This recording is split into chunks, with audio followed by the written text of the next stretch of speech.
नमो नारायण। जय श्री कृष्णा। आप सभी का स्वागत है आपके अपने YouTube चैनल दैनिक व्रत की कथा में। आज 18 मई 2026 अधिक ज्येष्ठ मास की शुक्ल पक्ष की द्वितीया तिथि है और रोहिणी नक्षत्र है और सोमवार का दिन है।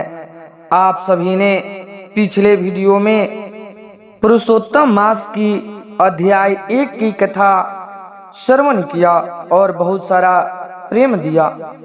तो प्रिय भक्तों, आज सोमवार का दिन है और आज हम सब ज्येष्ठ मास अर्थात अधिक ज्येष्ठ मास की अध्याय 2 की कथा हम सब श्रवण करेंगे। तो आइए सर्वप्रथम नित्य नेम की कथा को श्रवण करते हैं, यानी कि माता सीता की यह कथा को श्रवण करते हैं। उसके उपरांत हम सब पुरुषोत्तम मास अध्याय 2 की कथा को श्रवण करेंगे। एक तो लोक कथा के अनुसार श्रवण करेंगे और दूसरा कथा हम सब पुराण के माध्यम से श्रवण करेंगे। तो प्रेम से बोलिए उमापति महादेव की जय, लक्ष्मी नारायण भगवान की जय। तो आइए कथा को श्रवण करते हैं। यह कथा सीता माता कहती थी और श्री रामचंद्र जी भगवान इस कथा को श्रवण करते थे, सुनते थे। एक दिन भगवान श्री रामचंद्र जी को किसी काम के लिए बाहर जाना पड़ा। तो माता सीता कहने लगी कि हे प्रभु, मेरा तो 12 वर्षों का नित्य नेम का व्रत है। अब आप बाहर जाएंगे तो मैं अपनी कथा किसको सुनाऊंगी। तब भगवान श्री रामचंद्र जी ने कहा कि तुम कुएं की पाल पर बैठ जाना और वहां जो भी औरतें पानी भरने आएगी उन्हें अपनी कहानी सुना देना। तब सीता माता कुएं की पाल पर जाकर बैठ जाती है। एक स्त्री आई, उसने रेशम की जड़ी की साड़ी पहन रखी थी और सोने का घड़ा लेकर खड़ा थी। सीता माता उसे देखकर कहती है कि हे बहन, मेरी 12 वर्ष का नित्य नेम कथा सुन लो। पर वह स्त्री बोली कि मैं तुम्हारा नित्य नेम सुनूंगी तो मुझे घर जाने में देर हो जाएगी और मेरी सास मुझसे लड़ेगी। उसने कहानी नहीं सुनी और चली गई। उसकी रेशम जड़ी की साड़ी फट गई, सोने के घड़ा मिट्टी के घड़े में बदल गया। सास ने देखा तो पूछा कि यह किसका दोष अपने सर लेकर आ गई है। बहू ने कहा कि कुएं पर एक औरत बैठी थी, उसने कहानी सुनाने के लिए कहा, लेकिन मैंने उनकी कहानी नहीं सुनी जिसका यह फल मिला है। बहू की बात सुनकर अगले दिन वही साड़ी और घड़ा लेकर सास कुएं के पाल पर गई। सास को वहीं माता सीता बैठी मिली तो माता सीता ने कहा कि हे बहन, मेरी कहानी सुन लीजिए। सास बोली कि एक बार छोड़, मैं तो 4 बार आपकी कहानी सुन लूंगी। अब कहानी शुरू होती है। माता सीता कहने लगी कि राम आए, लक्ष्मण आए, देश के पुजारी आए, नित्य नेम का नेम लाए। आओ राम, बैठो राम, तापी रसोई जियो राम, माखन मिश्री खाओ राम, दूध बतासा पियो राम, सूत के पलना मोठो राम, साल दुसाला ओढ़ो राम, साल दुसाला ओढ़ो राम। जब बोलू राम ही राम, राम सवेरे सबके काम, खाली घर भरे भंडार, सबका बेड़ा पार करे राम। श्री राम जय राम, जय जय राम। इस प्रकार से माता सीता ने उनकी कहानी सुनाई। तब सास बोली कि हे बहन, कहानी तो बहुत अच्छी है। कहानी सुनकर सास घर चली गई। और उसकी साड़ी फिर से रेशम जड़ी की बन गई और मिट्टी का घड़ा भी फिर से सोने के घड़े में बदल गया। बहू कहने लगी कि सासू माँ, आपने यह सब कैसे किया?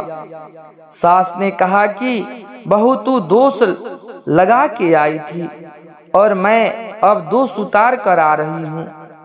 बहू ने फिर पूछा कि वह कुआं वाला स्त्री कौन है? सास बोली कि वे सीता मैया थी, वे पुरानी से नए कर देती है, खाली घर में भंडार भर देती है। वह लक्ष्मी जी का वास घर में करा देती है। आदमी को जो भी इच्छा हो उसे पूरा करा देती है। बहू बोली कि ऐसी कहानी मुझे भी सुनने दो। तब सास ने बोली कि ठीक है, तुम भी सुन लेना। और सास ने कहानी भी शुरू कर दी। तो आये कथा इस प्रकार से फिर से हुआ। राम आए, लक्ष्मण आए, देश की पुजारी आए, नित्य नेम का नेम लाए। आओ राम, बैठो राम, तापी रसोई जियो राम, माखन मिश्री खाओ राम, दूध बतासा पियो राम, सूत के पलना मोठो राम, साल दुसाला पोढ़ो राम, साल दुसाला ओढ़ो राम। जब बोलू जब राम ही राम, सारा सवेरा राम सवेरा सबके काम, खाली घर भंडार भरे, सबका बेड़ा पार करे, श्री राम जय जय राम। कहानी सुनकर बहू बोली कि कहानी तो बहुत अच्छी है। सास ने कहा कि ठीक है, इस कहानी को रोज कहा करो। अब सास बहू रोज सवेरे उठती, नहाती धोती और पूजा अर्चना करने के बाद नित्य नेम माता सीता की कहानी कहती। एक दिन उनके यहाँ एक पड़ोसन की औरत आई और बोली कि हे बहन, जरा सी आँच देने है। तो वह बोली कि आज तो अभी हमने जलाई ही नहीं। पड़ोसन ने कहा कि तुम सवेरे 4 बजे से उठकर क्या कर रही हो? फिर उन्होंने कहा कि सुबह उठकर हम पूजा अर्चना करते हैं, फिर सीता माता की नित्य नेम की कहानी करते हैं। पड़ोसन ने उसकी बात सुनकर फिर कहा कि सीता माता की कहानी कहने से तुम्हें क्या मिलता है? वे बोली कि इसकी कहानी कहने से घर में भंडार भर जाते हैं, सारे काम सिद्ध होने लगते हैं, मन की इच्छा भी पूरी होने लगती है। पड़ोसन कहती है कि हे बहन, ऐसी कहानी तो मुझे भी सुना दो। वह उसकी सास और पतोह दोनों बोली कि ठीक है, तुम भी यह कहानी सुन लो। फिर कहानी शुरू होती है। राम आए, लक्ष्मण आए, देश की पुजारी आए, नित्य नेम का नेम लाए। आओ राम, बैठो राम। सारी कहानी सुनने के बाद पड़ोसन कहने लगी, बहन, कहानी तो मुझे बहुत अच्छी लगी। अब वह पड़ोसन भी नित्य नेम माता सीता जी की कहानी कहने लगी।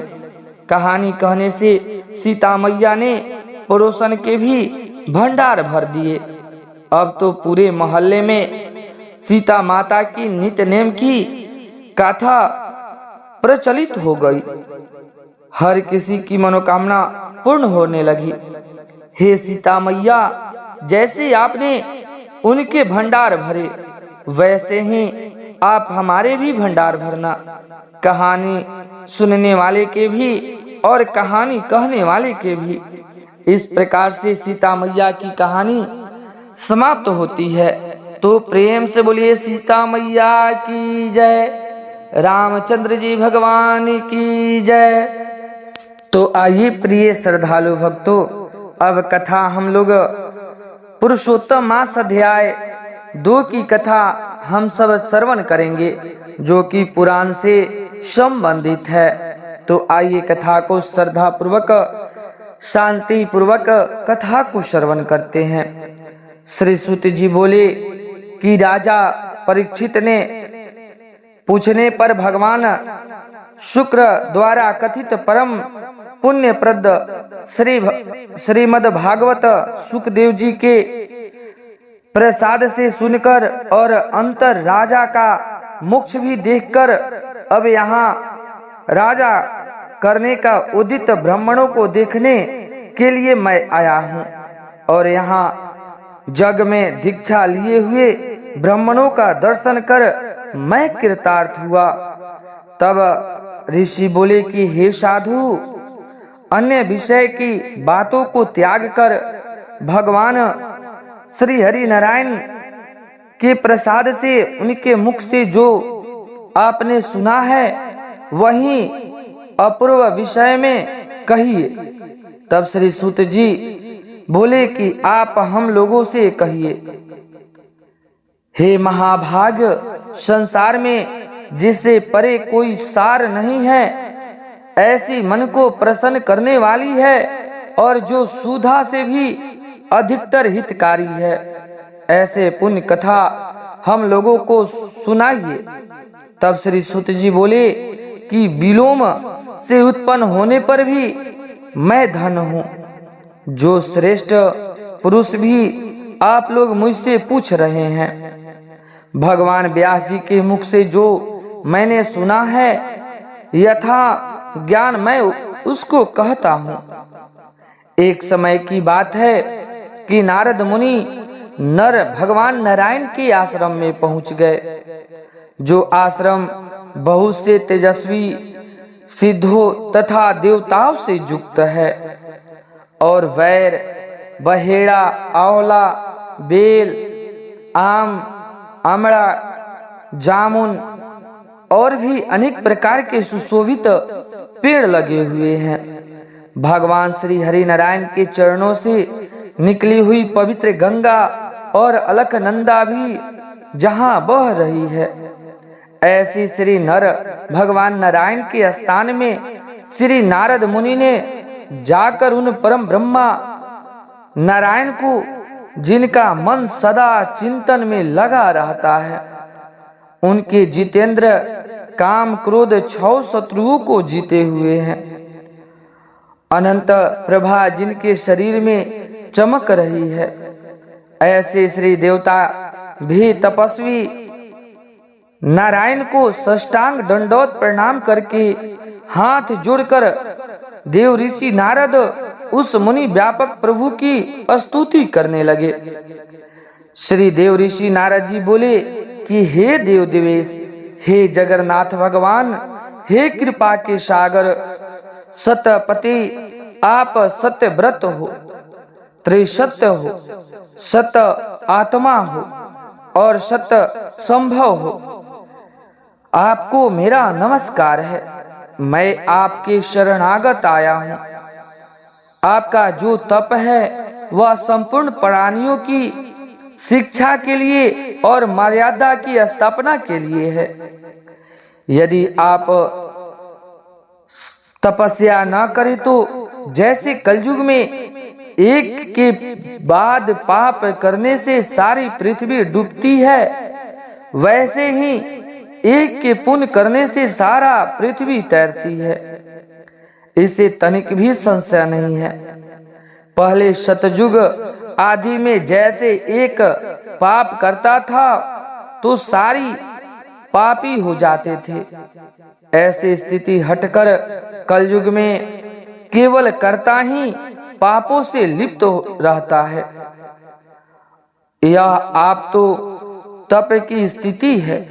हे भगवान श्री हरि नारायण, कली में यानी कि कलयुग में जितने प्राणी हैं सब विषयों में असक्त है। स्त्री पुत्र गृह में लगता है।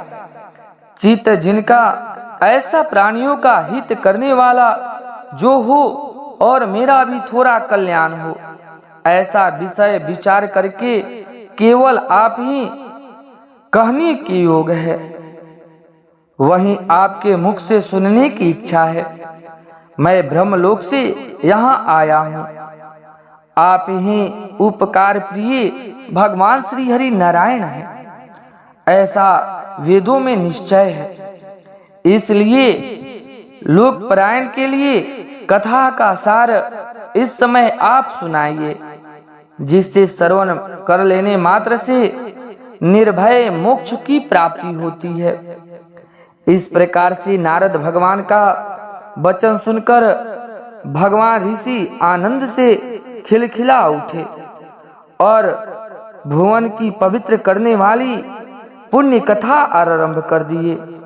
बोले कि श्री हरि नारायण बोले, हे नारद, गोपों की स्त्री की मुख कमल में रास की ईश्वर रसियों के आभरण वृंदावन बिहारी वज्र के प्रति आदि पुरुष भगवान की पुण्य कथा को कहता हूँ, जो निमेष मात्र समय में जगत की उत्पत्ति करने वाला है। उनके कर्मों को हे वस्त इस पृथ्वी पर कौन वर्णन कर सकता है। हे देव ऋषि मुनि नारद जी, आप भी भगवान के चरित्र का सार जान ले और यह भी जानते हैं कि भगवान की चरित्र वाणी द्वारा नहीं किया जा सकता। तथापि अद्भुत पुरुषोत्तम महात्मा आदर से कहते हैं, वह पुरुषोत्तम महात्मा दारिद्रता और वैधव की नाश करने वाला है, यश का दाता एवं सत्य पुत्र और मोक्ष को देने वाला है।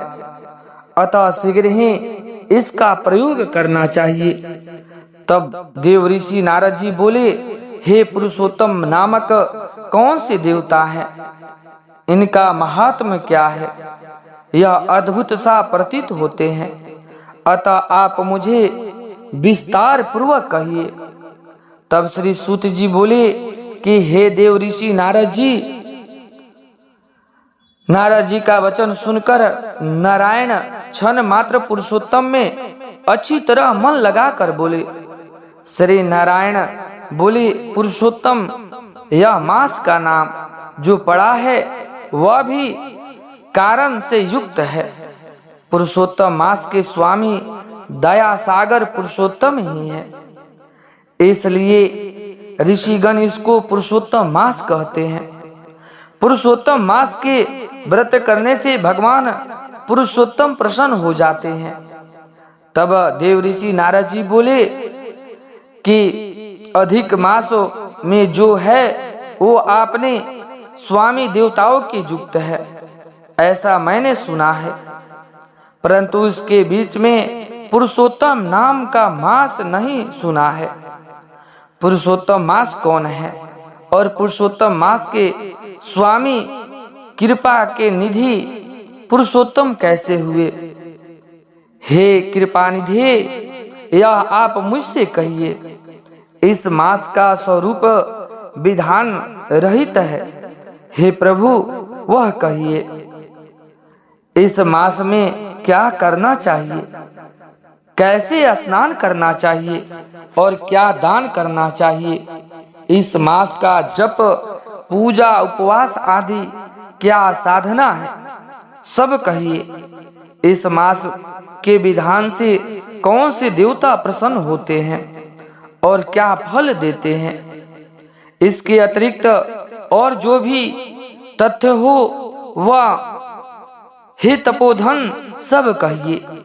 साधु दिनों के ऊपर कृपा करने वाले होते हैं, वे बिना पूछे कृपा करके सत्प्रदेश दिए जाते हैं। इस पृथ्वी पर जो मनुष्य दूसरे के भाग्य के अनुवर्ती, दारिद्रता से पीड़ित, नित्य रोगी रहने वाले, पुत्र चाहने वाले, जड़ गूंगे, ऊपर से अपने को बड़े धार्मिक दर्शाने वाले, विद्या विहीन मलिन वस्त्रों को धारण करने वाले, नास्तिक, पर स्त्रीगमी, नीच दासवृत्ति करने वाले, आशा जिसकी नष्ट हो गई हो, संकल्प करके भाग हो जाते हैं, तब जिनके क्षीण हो गए हो। क्रूरूप रोग कुष्ठ टेढ़े मेरे अंग वाले, अंधे इष्ट वियोगी, मित्र वियोगी, स्त्री वियोगी, माता पिता विहीन, सुख दुख आदि से सुख गए हो। अंग जिसके अपनी इष्ट वस्तु से रहित उत्पन्न हुआ हो, किसी अनुष्ठान के करने और सुनने से पुनः उत्पन्न हो। हे प्रभु, ऐसा प्रयोग हमको सुनाइए। तब श्री सूत जी बोले, इस प्रकार नारद के परोपकारी मधुर वचनों को सुनकर देव देवेश नारायण चंद्रमा की तरह शांत महामुनि नारद से नए मेघ के समान गंभीर वचन बोले। इति श्री नारदीय पुरुषोत्तम मास महात्म्य द्वितीयो अध्याय। इस प्रकार से प्रिय श्रद्धालु भक्तों, पुरुषोत्तम मास अध्याय 2 की कथा समाप्त होती है। तो प्रेम से बोलिए नारद ऋषि की जय, नर नारायण भगवान की जय।